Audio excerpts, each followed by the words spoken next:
কাপড় পরার ক্ষেত্রে অনেকেই পছন্দ করে তাদের ক্লিভেজটা শো করতে। আচ্ছা, তোমার প্রেফারেন্সেস কি?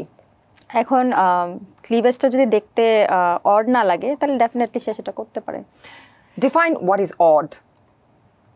এখন অড বলতে ধরো কারো ক্লিভেজই শো হচ্ছে বাট সেটা দেখতে ভালো দেখাচ্ছে না, বা দেখতেই লাগতেছে যে কিছু একটা উল্টাপাল্টা ওই টাইপের একটা থিঙ্কিং লাগতেছে। তো আমার মনে হয় যে যাদের ওই জিনিসটা মানায়, যাদের বডি ফিটনেসটাই ওকে ওটার জন্য, তাদেরই ওটা করা উচিত। ফিট বডিতেই ওটা ভালো লাগে। কারণ আমার বডিটা ফিট নাই, আমি দেখাইলেই তো আর হলো না। অ্যাবসলিউটলি, বুঝতে পেরেছি। How do you feel attracted towards a man? Like তোমার হাত ধরলে কি তুমি অ্যাট্রাক্টেড ফিল করো? মানে তোমার বডিতে কি সেরকমের কোনো স্পার্ক কাজ করে, নাকি তোমাকে কিস করলে হয়?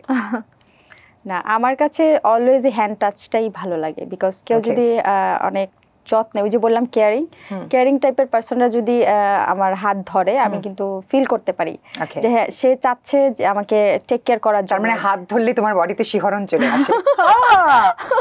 90s এর প্রেম, তাই না? Okay, got it. What's your opinion about sugar mummy? এটা আসলে আমি ইদানিং শুনতেছি, যেটা আগে শুনিনি। মানে সুগার মামিও যে হয় এটাও আমি জানতাম না।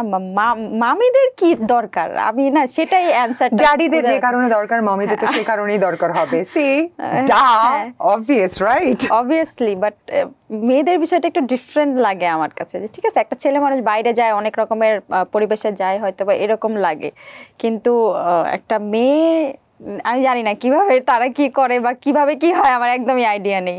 তোমার তো ইন দ্য ফিউচারে কখনো সুগার মামি হওয়ার ইচ্ছাটাও নেই? নিশ্চয়ই নেভার। আমি সিঙ্গেল থাকবো, তাও আমার কাউকে দরকার নেই।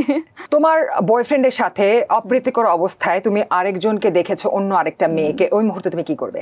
ওই মুহূর্তে কিছুই করব না, যা করার পরেই করব। What is the bold outfit for you? Is that a swimming costume or a gym costume? মানে কোনটা তোমার কাছে bold মনে হয়? আমার মনে হয় যে মেবি সুইমিং কস্টিউম।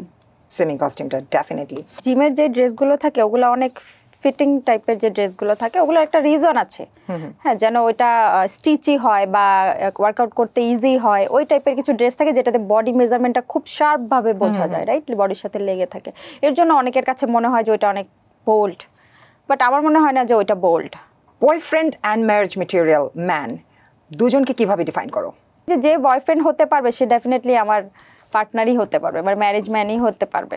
একমাত্র ওয়ালটন এসি দিচ্ছে 1 বছরের রিপ্লেসমেন্ট গ্যারান্টি এবং কম্প্রেসরের 10 বছরের গ্যারান্টি। ফিল্টার যেগুলো মেসেজ পড়ে থাকে না, এরকম অকওয়ার্ড কোনো একটা মেসেজের কথা তুমি আমাকে বলবে এই মুহূর্তে, কোনটা বলবে? নিশ্চয়ই আছে, আমি জানি। হ্যাঁ, একটা মেসেজ আজকে সকালেরই আছে, সেটা হচ্ছে একটা আননোন নাম্বার থেকে আমার একটা মেসেজ আসে, সিস্টার কেমন আছো? তো আমি তাকে বললাম যে কে আপনার সিস্টার, আর আপনি নাম্বার পেলেন কোথায়, আপনি কি আমাকে চেনেন? সে কোনো অ্যান্সার করেনি। সেকেন্ড টাইম আমি আবার তাকে কোয়েশ্চেন করেছি, সে আমাকে বললো যে আপু রাগ করেন না। তো আমি দিলাম ব্লক করে, বিকজ হোয়াটসঅ্যাপে সে আমাকে ইনবক্সে টেক্সট করছে গুড ডিসিশন। এটাই? হ্যাঁ, এর থেকে বাজে কোনো কথা লেখে না। বাট এটা গুড ডিসিশন, ঠিক আছে, ফাইন। আপনার আবার কেন মেইন নাম্বারে এসে মেসেজ করতে হলো? আপনি কি হোয়াটসঅ্যাপে বুঝতে পারেন না যে এটা গুড ডিসিশন ছিল? He wanted to approach and make you understand, yeah, I got hurt, okay? Fine. All right.